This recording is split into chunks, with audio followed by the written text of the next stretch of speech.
Welcome to Havis TV. You are watching National News.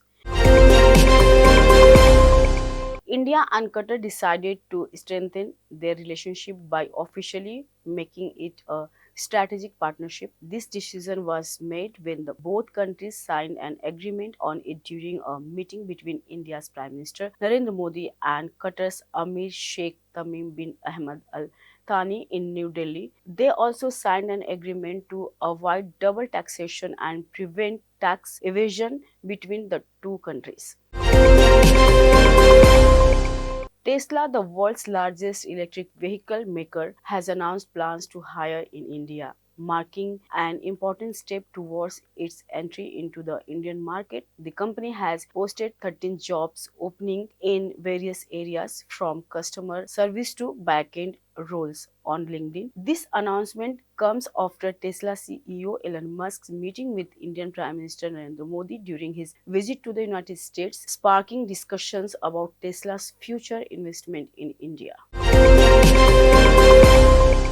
As India and the US work on a trade agreement, India hopes to get relief from the high tariffs imposed by US President Donald Trump, like the 25% tariff on steel and aluminum. These tariffs could affect India's export to the US.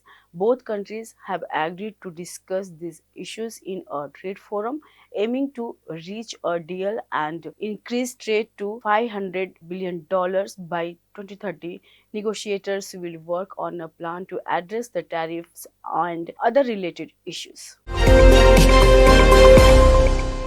SBI Mutual Fund, in partnership with State Bank of India, has launched Jan Niwash SIP, a new investment plan aimed at making investing easier for small savers. This plan is designed for first-time investors from rural, semi-urban and urban areas. With a starting investment of just 250 rupees, the plan aims to promote wealth creation and financial inclusion by reaching out to people in the unorganized sector and those with limited access to financial products. The government is thinking about raising the insurance cover on bank deposits from the current limit of 5 lakh rupees per depositor.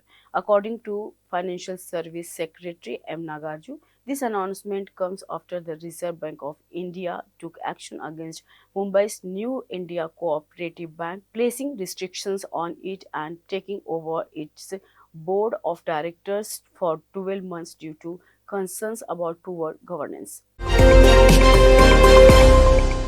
Thanks for watching. Keep watching Habis TV. Namaskar.